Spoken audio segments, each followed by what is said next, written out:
Some kind of trouser wearing idiot. Yeah.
Is it recording? Yeah.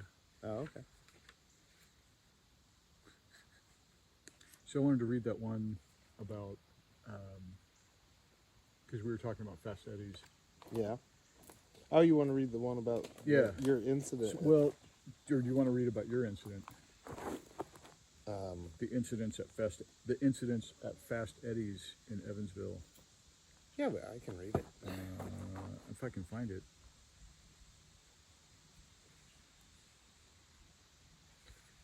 You gonna read yours? Yeah, let me bring it up. I got the book if you want it. Yeah, I just took everything out apparently because I'm I think this has insane. Both. Yeah.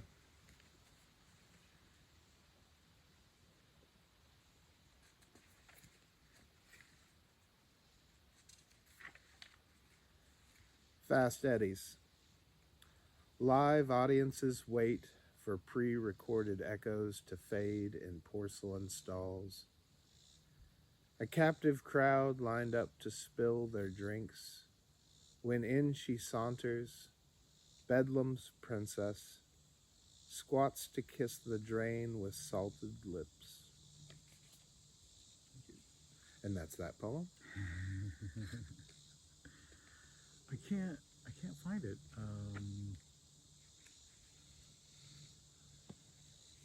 Let's see. The one about the bar fight. It wasn't really a bar fight, but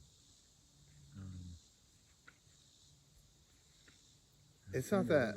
It's not good to fight in. That's going to be in. That's going to be one coming out. Oh, goodbye. Good luck. Good night and good luck. Good job and good lightning. Oh, good job and good lightning. No, that's not the name of it. It's Good Job Lightning, right? Yeah. What's that from? I just came up with it. It's just the thing I came up with. I thought it was maybe something the Lone Ranger said to his horse or something. No. Read another one because I'm still looking for this one. I'm still looking for mine. Oh, okay. I'm going to read a poem by Bob Kaufman from The Ancient Rain. Clap hands. Here comes the Lindbergh baby. I reject those frozen injections of last night's junk. Tragedy, memory, blotted survivor no longer remembers chromed elbows, rosy highways, pinned submission, eyeless skull faces, socketless eyes, screwed in, Eyes that have no history, eyes that darken brows, eyes that have no lids, eyes that never blink, broken into and entered eyes. Sometimes a sacred dream is wrapped in a scarf, circling an anonymous neck, hung on a hook. Sometimes are smoke times, ambitiously obscured times, frail times of the long pipe, Mandarin by implication. Maybe the young poets wanted to be popes or kings of Mexico. And that's that poem.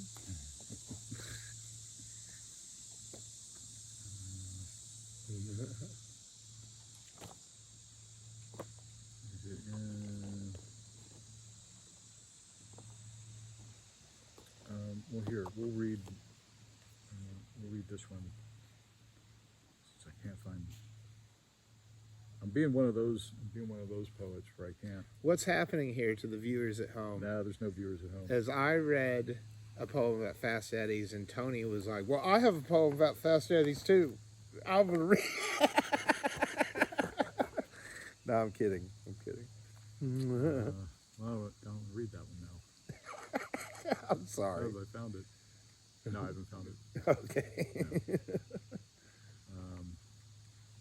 But I'll read one. Okay. From Hot Type Cold Read. This is the Bibliophiles. Her moves in italics were making him bold. Their correspondence required a legend. Their love a construction stronger than paper. Calligraphy brushes marked without tearing. She finished strokes he had barely begun. Her moves in italics were making him bold. In a flopped-over hardback she was wearing, he kissed every ear she licked with her thumb. Her moves in italics were making him bold. Risked marginalia, skimmed without caring. Broken open spines, pages coming undone. Their love a construction, acid-free as paper. How much strain before the unzip of tearing. Their love of language was a righteous one. Their love a construction, permanent on paper. He writes now only to see how she's faring. She never writes, poems or letters. She's done. Her moves in italics were making him bold, but love's a construction as fragile as paper.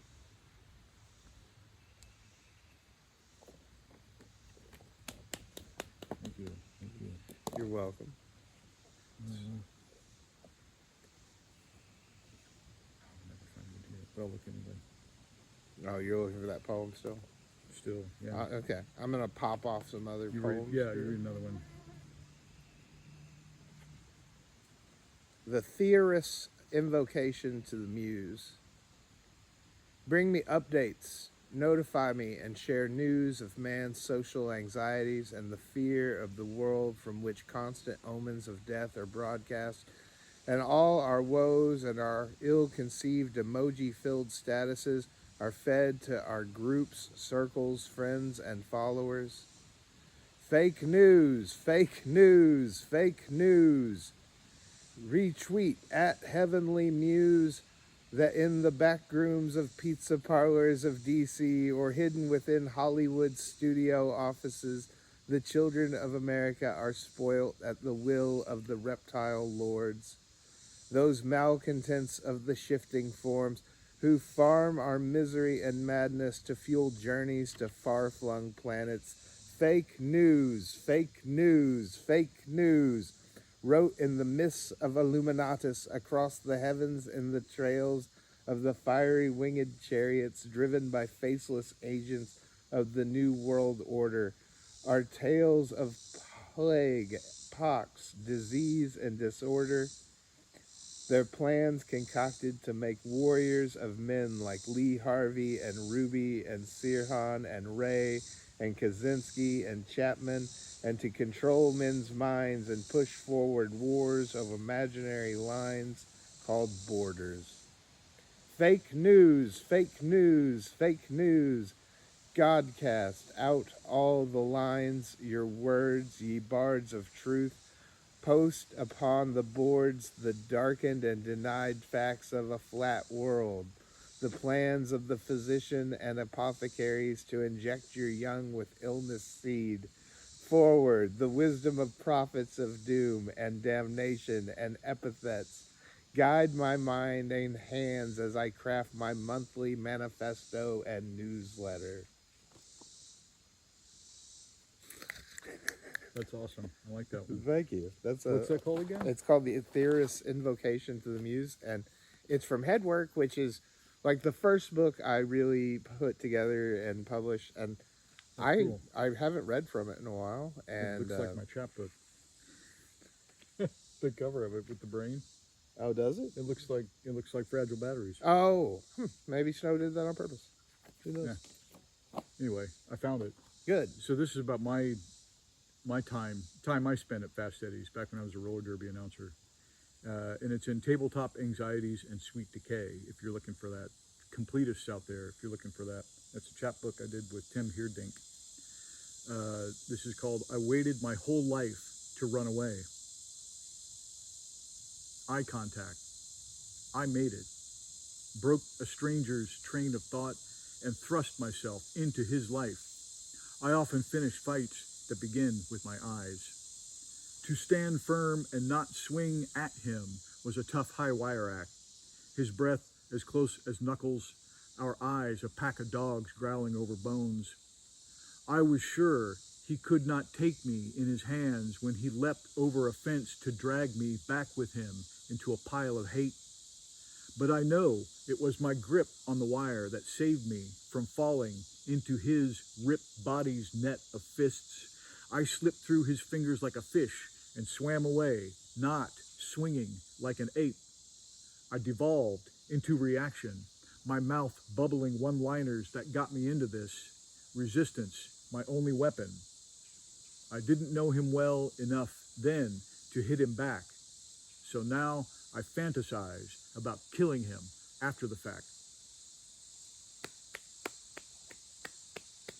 Good times at Fast Eddie's. No longer there in Evansville. Yeah, we shut that place down. We shut that place down. You know what? Wow, I'm not going to say on this podcast. Millions of people see this.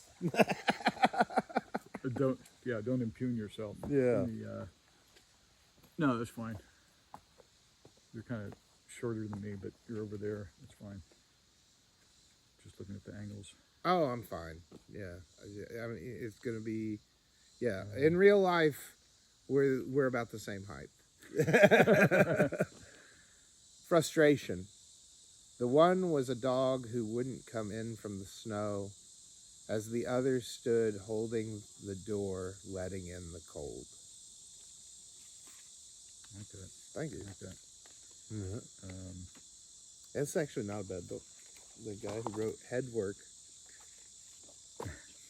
available on it's available on MrPenis.com. Yeah. Just go into my merch shop. Yeah, right. Let's see. I want to read one out of here.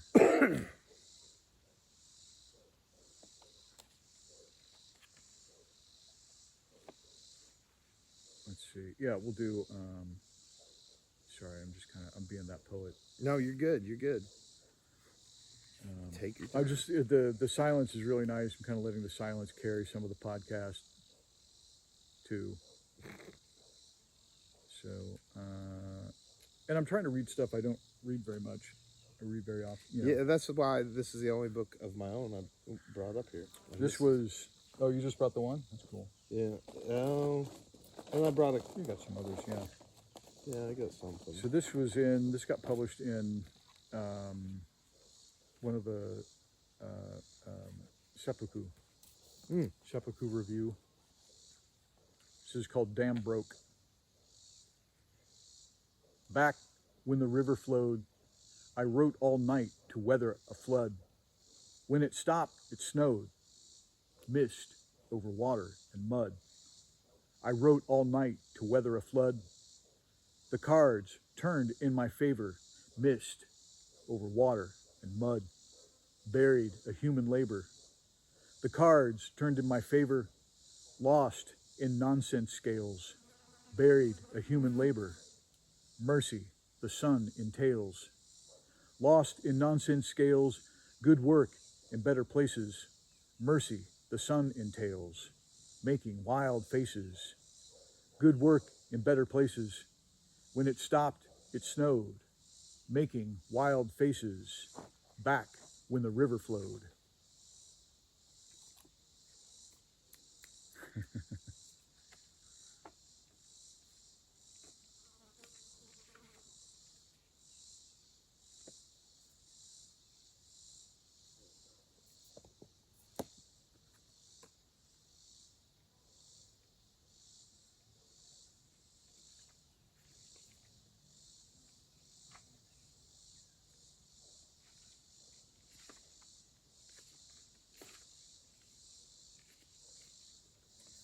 I wanted to read this one. Oh, you got one? Yeah, I thought about this, the longer one. I thought about this one earlier because I hardly ever read this one anymore. It's from my first book, The Great American Scapegoat, and it's called. Let me just look it up. It is called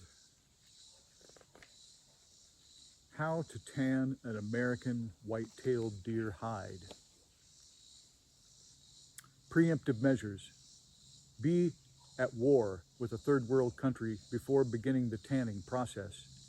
Remember that if the lottery of life had played out differently, you would need this hide to keep from freezing to death. Take stock. Realize where you are instead.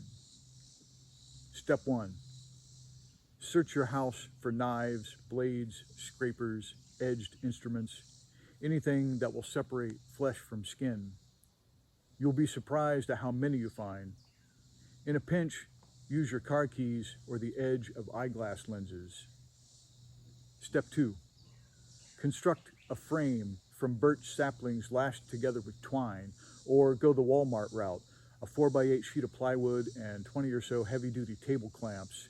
Either way, stretch out the skin, especially at the ragged edges, and start scraping, flesh side up. Hang the hide in full view, perhaps in the living room, to ward off evil spirits, looters, and uppity forest creatures bent on revenge. Step 3. Deerskin is remarkably resilient. Use a fillet knife for large chunk removal and an ulu or other heavy kitchen chopper for general shaving, or even an old zinc canning jar lid filed to an edge on the rim. When the scraping sensation starts to creep you out, just tell yourself you're shaving bacon. Step 4. Once you've scraped off a good bit of fat, wash the skin in borax, retighten the stretchers, salt heavily, and let hang overnight. You may suddenly find yourself communicating in grunts and gestures. This is perfectly acceptable in other civilized contexts. Here, it's just plain silly. However, indulge self, build fire. Night sky face bright. Ow! Step 5. Dissolve 1 pound potash alum in 1 gallon water. Dissolve 4 ounces crystallized sodium carbonate and 8 ounces salt in half-gallon water. Pour soda salt solution slowly into alum solution, stirring vigorously, mixed with flour to make a paste. Smear this on the skin side and let it sit for 2 to 4 days. Step 6. Sharpen all scrapers and keep your dogs away.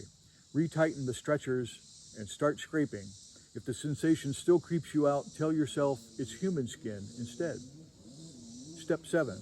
Reapply the paste. Let sit for a day, more scraping and stretching. If the skin is still fatty after 3 applications, I don't know what to tell you. I'd sure drop pounds and inches if you smeared me with that shit. Step 8. Clean the skin one last time with borax. Now it's ready to be worked. Rub it with neat's foot oil mixed with some fat liquor oil and rough the fur side with sawdust to work out the grime. Next, rub the fur side back and forth over a blunt edge, say across a canoe oar, to break up any remaining fat. Consider that the phrase chewing the fat was born on the lips of men and women sitting around the fire, working strips of hide with their mouths. Step 9. Sew several hides together to cover a teepee.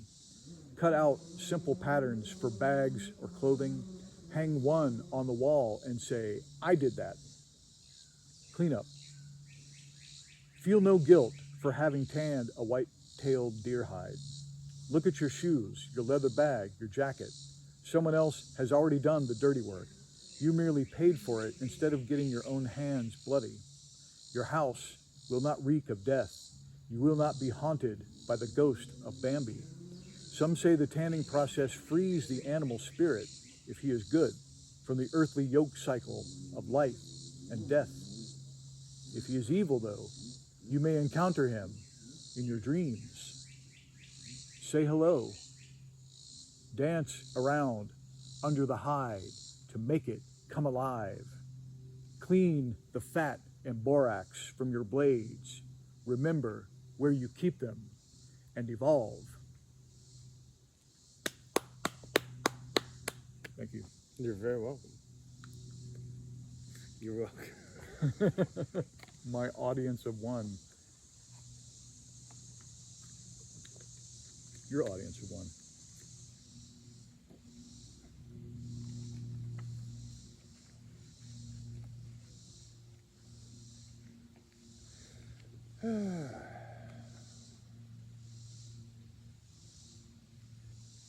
I'm like dead center. I should maybe adjust it so that it's a little less Wes Anderson. Well, then fix it. While you're fixing it, I'm going to start reading. Design number 47, Acme. Lunar thought cops sit nodding in satisfaction in dimly lit tea houses, sipping oolong from delicate porcelain.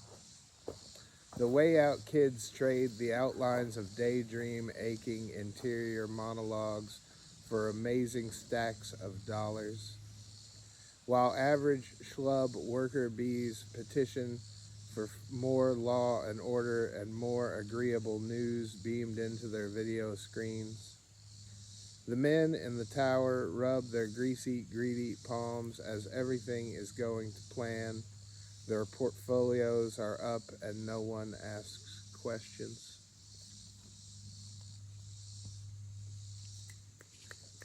Thanks.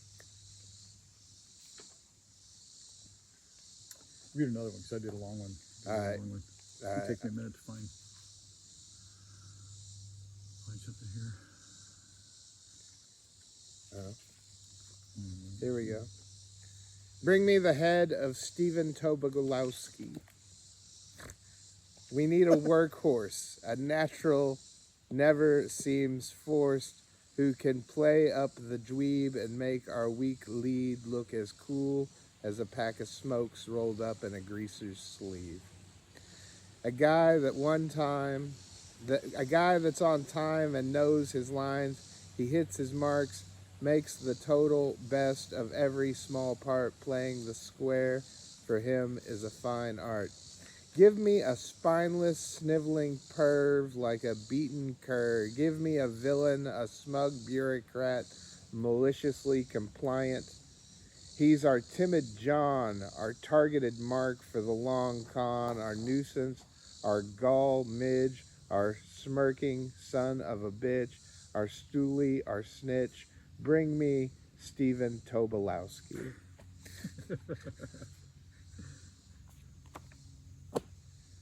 Good. Thank you.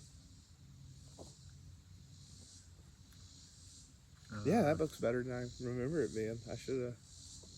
I should have ordered some copies for this tour. When's it from? This was still, I think this was made before KDP existed, and it was still Create Space, but I could be wrong. No, it's only 2022, this copy. I must have ordered additionals, because I know. Yeah. No, I may not have, no, what is 2024? Yeah. Yeah, I'm not sure. I thought that came out in 2016, but. Well, you were wrong.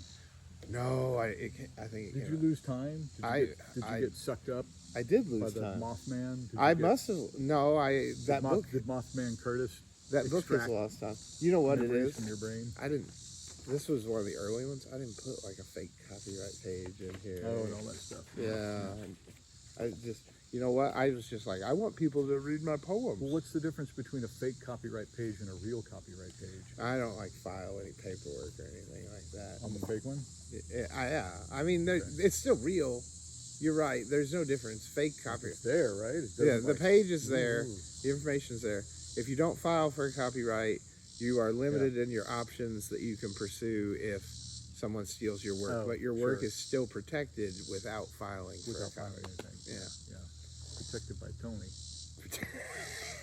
Protected by Tony. You want me to rough up some plagiarists? I don't actually. You want I should rough up some plagiarists? I actually don't believe in plagiarism. Oh. If I write down one of your poems, it becomes a new poem. It's found art in that way. All right. This is called. This is from CENTOUR. This is one of mine. It's called "It Happens Sometimes Every Time."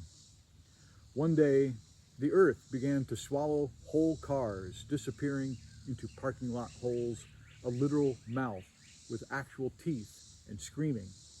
It came on sudden, like silence, a rumble where the ground cracked open like a grin, and I swear, a gulp, said eyewitnesses. Then the whole scene went back to normal. People abandoned their empty shopping carts and drove off as usual. A ton of cops showed up mere minutes after danger had passed and shook their heads and took statements and told the media to stay back. Everybody, stay back. I'm on my BX bike on an overlooking hill, 12, watching people freak out. Someone they love has disappeared. Reality dawned that now there is time to fret. The sky was never not the sky, but you could focus on a better sky with worst case scenario brain occupied. Protecting those you love, you lose sight of that, forever worrying about success. But when your baby slides into a deep crevice and then the earth closes over them again, and the tongue of nature licks its lips as if that baby was delicious, the amount of grief is both monumental and minimal. Who the hell would expect that? One might be thinking, and yet with no one, no person to blame or incarcerate. Man, what a liberating prospect. Losing a loved one and gaining time to think on what really matters, ensuring future generations are able to breathe. At least that's what it looked like from up here as I tapped a Marlboro out of the pack and lit it with free matches they used to give you at the gas station. I was not a political kid just then, but absolutely could imagine a better world than this.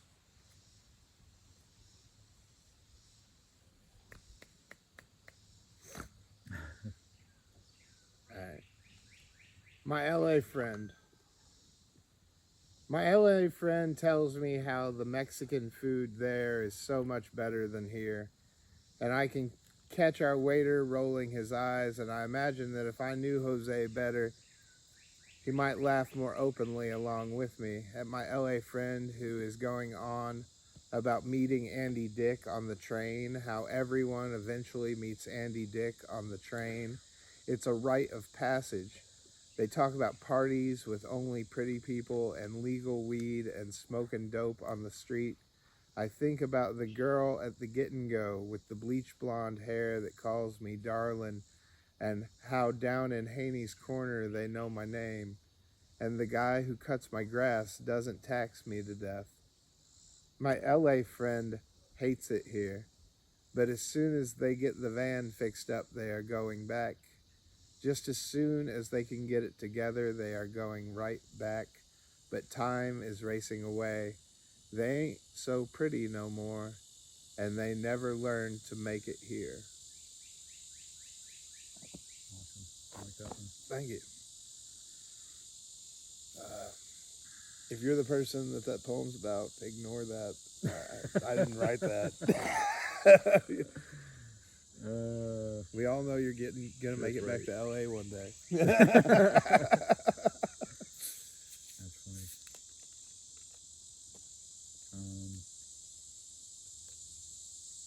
Oh, here's a short one. I always like this one. This is a sweet one. This is called Advice Heard Randomly. Do not take. There is a shortage of happiness in the world. We tend toward austerity and desire and tiny, unfulfilled spaces lived in a few decades and leave behind less a statement than expression.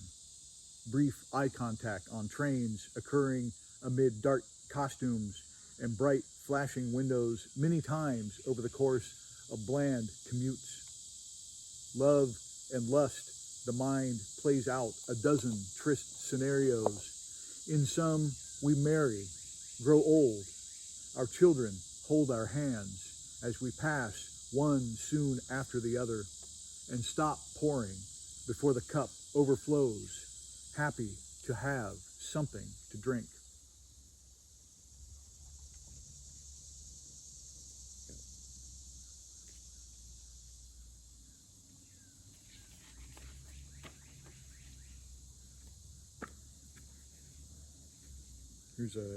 Here's a bookend of that one. Oh yeah. Kind of. I mean, that was toward the back of the book, Pity for Sale. This is from toward the front of the book. This is called Keeping It at Bay. So that's the end, he said, and licked the knife that touched the spider, leaned back from the smoke.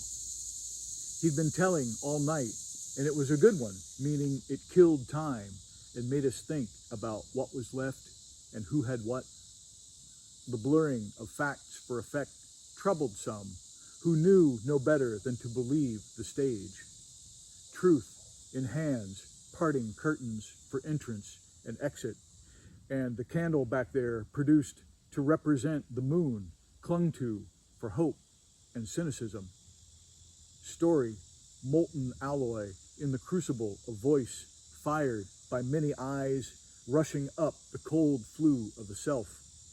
He will not say it in public, but to him, they look like stars glinting in the dark beyond where the light can reach. Some nights he needs them to be wolves. I'm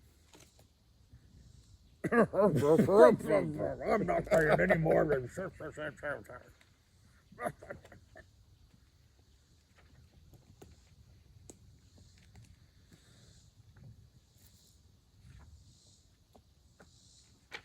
It's probably been like half an hour. Oh yeah. So we can, however long. I don't care.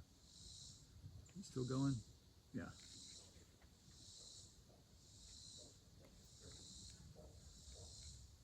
All right. Well, I'm gonna read one from this stand-up poetry. I'm not in this. It's an anthology that I really enjoy, though. This is Play It Again, Salmonella. Jeffrey McDaniel. Watching a man vomit on the sidewalk is like going back to my alma mater, where I was voted most likely to succeed. I carried white lies so far they changed colors. I held tantrums in my pocket a long time before I actually threw them. I was born with dynamite in my chest. Some days I wish the real me would stand up and shout, "Table for 10, por favor." I'm an emotional cripple, putting his best crutch forward. My heart is a child, clutching his breath underwater. I know these buttons don't control anything, but I push them anyway and pretend. I'm a card-carrying member of a canceled party. The sound of my own head being shaved is all-time favorite song. Awesome. Yeah, I love this book. I like every poem in Yeah. it. There's somebody doing something different that makes me want to go try that in a poem. I like Jeffrey McDaniel too. He's great. I like, if you don't have any of his books, he's a good. Are you Facebook friends with Jeffrey McDaniel? I don't know. Probably not. Probably not. There's been people walking by on the trail too. No one's come up to join the reading. So. Yeah. So we should probably move it along. Well, and we are actually at the Serpent Mound, but the observation tower is all bricked off or fenced off, and you can't go up it, and so there's really not much to see. It's also ridiculously brutally hot, so we've retreated down this little trail where we're doing a reading, and we're still reading. I'm not done. Oh, okay. The state of the job's done. This is for my good friend Jason Ammerman. This is actually about a time that we met up before a reading with a poet friend of his as well. And this is I think this is my only restaurant review that's published in a book. I've written plenty of Yelps and whatnot, but I'm just thinking of how over the top on a Yelp review you go. yeah. I use stanzas in my. So this is a short one. This is a short reading for Jason Ammerman. This is called 2.5 stars. Well, there were ants in my booth. As I waited for the poets, I wished to remain. They made me feel sticky. She, nothing but water, and old man bitching in a silent car. On the side, please. He, Diet Coke, Denver omelet, could have passed for Plainfield. It was hot as a hothouse, and we grew closer in it. Planned our plan of attack, decay, sustain, release. My hash, like fresh, warm ham bean vomit, extruded over egg puddle, was great on the biscuit. Booth relocation, a delightful corner for cracking codes and edge. Country music, but we kept Ozzy in our hearts and meant it. Here I am, I hear myself, a dark insect on gingham. What rhymes with grandma's batter comes flooding back, and we are ready for a stage. Thank you. Fantastic experience overall. Come, here, eat. Love you, Jason. Good film. What rhymes with grandma's batter? Yeah. Do you remember that? No, I Something is the matter. Oh. Grandma's nose is dripping batter, which is dripping off the pancakes to the floor. Mm-hmm. That's a song from day camp from It sounds familiar. 1,000 years ago. But Probably the 70s. yeah. Her eyes are dripping matter that keeps falling in the batter. I can't remember, but it's matter, batter. Let's see if this will load.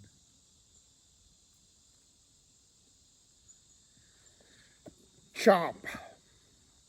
There's a video out there of the universe played by a horse eating a yellow baby chick, first chewing and swallowing, and the happy little bird as though it was nothing. A reenactment of our bad days, when the infinite looms above and takes notice of any one of us out in the barnyard, chirping in the dirt. Did you know horses fucking eat baby chickens? Like, they'll just scoop them up. Well, everything eats baby chickens. Adult chickens eat baby chickens.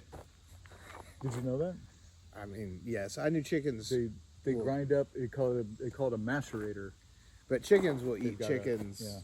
for, like, if one chicken is bleeding, the other ones will peck at the wound until. Pecking order. Yeah. That's where that comes from. Chickens, man. Good eating. That's all they're good for. Absolutely eating. Chicken! Good dog, y'all. What are they good for? Let's see. I think I may be done. Do you want to read any more? Nah, I mean, Do you want to do like a closer? Do you want to do one more? I'm good with being done. Good with being done? Yeah. Okay. You don't always get closure. This is a good lesson for the people at home. You know, sometimes in life things just stop with no closure. Like this video. That's true. Yeah. Mm-hmm.